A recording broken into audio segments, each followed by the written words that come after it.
Hello everyone, welcome to learning science. आज हम जो है इम्पोर्टेंस और ऑब्जेक्टिव्स ऑफ थर्मोडायनेमिक्स के बारे में पढ़ेंगे। थर्मोडायनेमिक्स का क्या इम्पोर्टेंस होता है, क्या ऑब्जेक्टिव्स होता है, आज हम उसे समझेंगे। ठीक है, तो यहाँ पर जो है 4 इम्पोर्टेंट पॉइंट्स दिया है रिलेटेड टू थर्मोडायनेमिक्स। सबसे पहले मैं ये जो 4 इम्पोर्टेंट पॉइंट्स है उसको कॉपी पर लिखूंगी, फिर उसके बाद हम बुक में डिटेल में पढ़ेंगे क्या लिखा है। तो लिखते हैं टॉपिक का नाम जो कि है हमारा इम्पोर्टेंस ऑफ थर्मोडायनेमिक्स, या इसको हम क्या कहते हैं, ऑब्जेक्टिव भी कहते हैं, ऑब्जेक्टिव्स ऑफ थर्मोडायनेमिक्स। सबसे पहला इम्पोर्टेंट पॉइंट है प्रिडिक्टिंग द फीजिबिलिटी। थर्मोडायनेमिक्स जो है वो फीजिबिलिटी ऑफ द प्रोसेस के फीजिबिलिटी को प्रिडिक्ट करने में हेल्प करता है। फीजिबिलिटी का मतलब होता है पॉसिबिलिटी, कोई प्रोसेस पॉसिबल है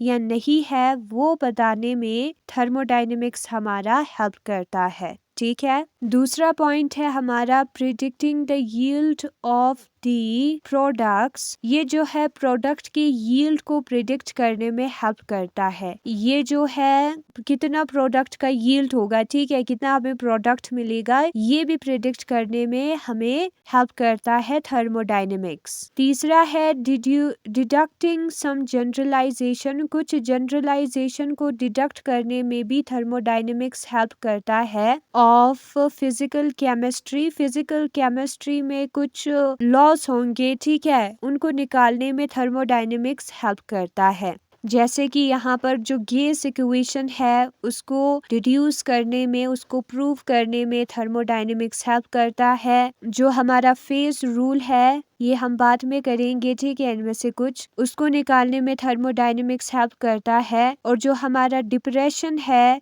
इन फ्रीजिंग पॉइंट में डिप्रेशन होता है, उसको भी निकालने में थर्मोडायनेमिक्स जो है वो हेल्प करता है। चौथा है हमारा जनरलाइजिंग एक्सपेरिमेंटल रिजल्ट्स। जो हमारा एक्सपेरिमेंटल रिजल्ट्स है उसको जनरलाइज करने में भी थर्मोडायनेमिक्स जो है काम आता है। ये जो है इम्पोर्टेंट है हमारे लिए इस केस में भी। ठीक है, तो ये है हमारे 4 इम्पोर्टेंस थर्मोडायनेमिक का। प्रोसेस के पॉसिबिलिटी को बताता है, प्रोडक्ट की यील्ड को बताता है, फिजिकल केमिस्ट्री के कुछ लॉज को बताता है, एक्सपेरिमेंटल रिजल्ट्स को भी ये बता सकता है। ठीक है, तो वही सेम चीज बुक में लिखा है, इम्पोर्टेंस और ऑब्जेक्टिव्स ऑफ थर्मोडायनेमिक्स। थर्मोडायनेमिक्स का इम्पोर्टेंस या ऑब्जेक्टिव्स। फायदे थर्मोडायनेमिक्स के। Thermodynamics is an important branch of science. Science का एक बहुत ही इम्पोर्टेंट हिस्सा है thermodynamics, as it finds application in engineering, physics as well as in chemistry. और ये जो है इंजीनियरिंग में काम आता है, फिजिक्स में काम आता है और केमिस्ट्री में भी काम आता है thermodynamics. Some of the important applications of thermodynamics are given below. और कुछ जो इम्पोर्टेंट एप्लीकेशंस है हमारे थर्मोडायनेमिक्स का वो नीचे दिया गया है।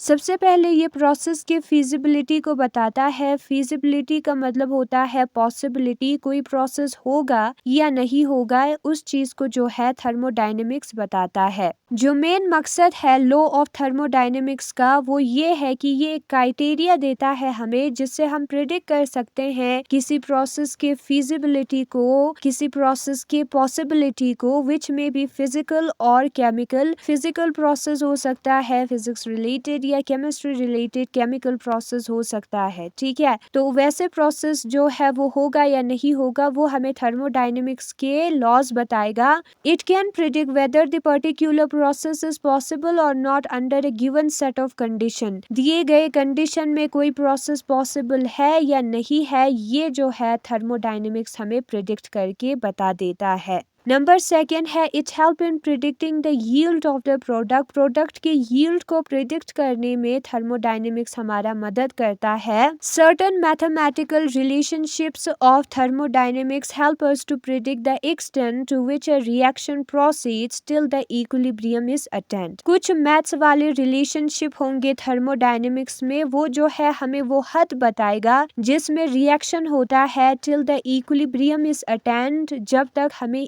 इक्विलिब्रियम नहीं मिलता। ठीक है, तो ये जो है वो उस एक्सटेंट को बताता है जिसमें रिएक्शन होता है। From this the yield of the product can be predicted. अब अगर हमें एक्सटेंट पता चल गया, कब तक रिएक्शन होगा वो पता चल गया, तो हमें यील्ड भी पता चल जाएगा उस प्रोसेस का, प्रोडक्ट का यील्ड हमें पता चल जाएगा, कितना प्रोडक्ट निकलेगा वो पता चल जाएगा, कितने समय तक रिएक्शन हुआ है उससे। और ये जो है फिजिकल केमिस्ट्री के जो जनरल स्टेटमेंट है, जनरलाइजेशन मींस स्टेटमेंट्स होता है जो कि कुछ ही फैक्ट्स या एग्जाम्पल पर बेस्ड होंगे, उनको निकालने में हेल्प करता है। जो थर्मोडायनेमिक्स के लॉस है वो जो है कुछ इम्पोर्टेंट हमारे फिजिकल केमिस्ट्री में स्टेटमेंट्स है, लॉस है, उसको प्रूव करने में, निकालने में हेल्प करता है। ठीक है, such as gas equation, law of chemical equilibrium, distribution law, phase rule, Van't Hoff law of dilute solution, Raoult's law, relative lowering in vapour pressure, expression for elevation in boiling point, depression in freezing point, इन सारों को निकालने में thermodynamics जो है वो हमें help करता है। और ये सारे फिजिकल केमिस्ट्री में आएंगे, ये सारी चीजें, इनमें से कुछ जो है हम आगे करेंगे क्योंकि ये सिलेबस में है। ठीक है,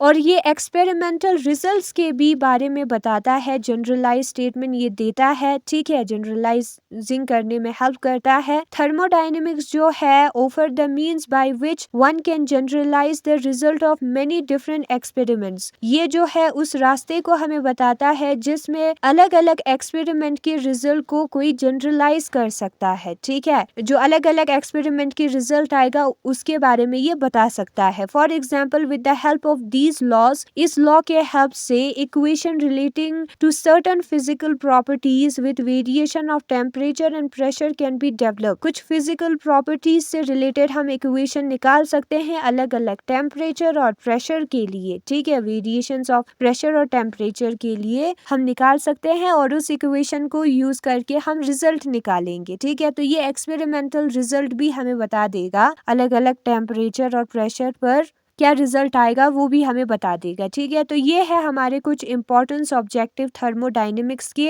ये कोई प्रोसेस होगा या नहीं होगा वो बताएगा, कितना प्रोडक्ट निकलेगा वो बताएगा, कुछ लॉस को ये प्रूव कर देगा, एक्सपेरिमेंट के रिजल्ट के बारे में भी ये हमें बता सकता है इक्वेशंस के थ्रू। और जब हम आगे बढ़ते जाएंगे तब हमें और समझ में आता जाएगा ये जो एप्लीकेशंस है थर्मोडायनेमिक्स का, यहाँ पर जो चीज़ें बताई है वो हमें समझ में आ जाएगा। ठीक है, जब हम न्यूमेरिकली प्रूव करके देखेंगे। तो यही है आज का हमारा टॉपिक, इम्पोर्टेंस या objectives of thermodynamics. Thanks for watching.